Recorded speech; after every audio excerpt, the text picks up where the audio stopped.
G'day crew. 2026 is starting off with a little bit of badness and mayhem. I had planned to get out on the water and do a video first thing in the new year, but I just haven't had the time.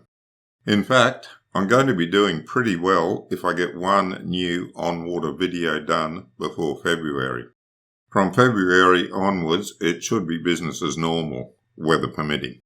In the meantime, I have this short clip that I did in early November last year with the intention of slipping it into another video, but that didn't happen.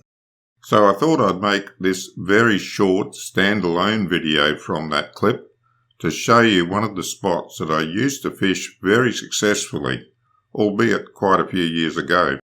This was an excellent spot for whiting, as well as some bycatch such as flathead, flounder and the odd brim. I've since learned that it's also a great spot for hunting squid, although squid out of the dinghy was not something I ever looked for back in the day. Squid was just for bait in those days. I hope you get something out of it anyway. This is another spot where I used to fish in a tender back when I had the big boat. It's in the Coolooloo Channel, off to the west of the Rainbow Channel. In case you're not familiar with it, the Rainbow Channel is the channel that runs up the western side of North Stradbroke Island. There's a red line flashing over part of it on the screen just to help you identify it if you're not familiar. The Coolooloo Channel branches off to the west and there's a red line flashing over that at the moment as well.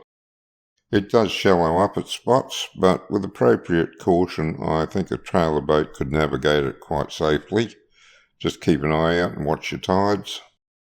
Now, having said that, I'll just point out that I've only ever been all the way along it in a tender, which draws considerably less water, and on top of that, it was probably best part of 40 years ago.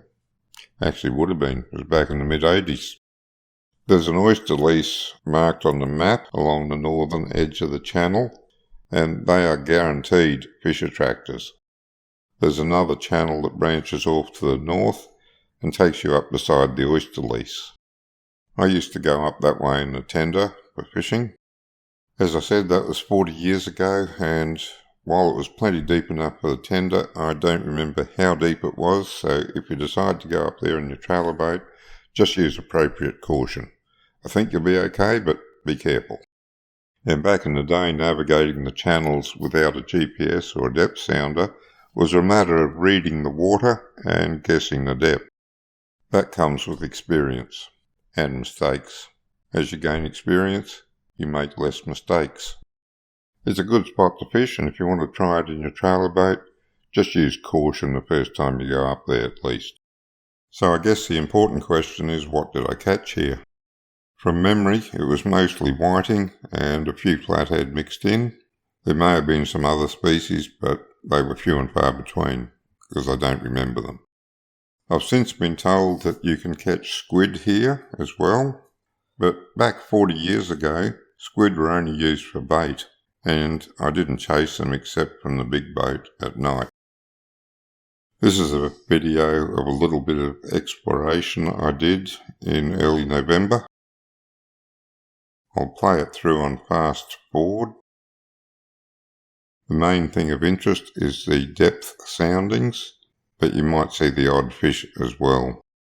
There's a few other channels further north that can also be worth a look.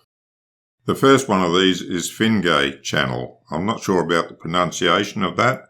I hope it's close enough for you to recognise which channel I mean. I have been into this channel in the tender at high tide and in the run-out tide or the run-in tide, but my memory of it is it's quite a shallow passage and I wouldn't go into it at low tide. I don't even remember going in there at low tide in the tender. As the tide ran out, I got back to the big boat. I've never taken a trailer boat in there, but for the tender, at the right tides, the fishing was pretty good. I think it was in this passage one day when I was fishing for whiting, and I actually hooked a squid on my whiting rod. I think I was using a worm. Could have been a prawn, but probably a worm. Back in those days, I was very traditional worms for whiting. It was a long time ago. I think it was this passage, but Could have been one of the others. This next passage doesn't have a name, or if it does, I don't know it.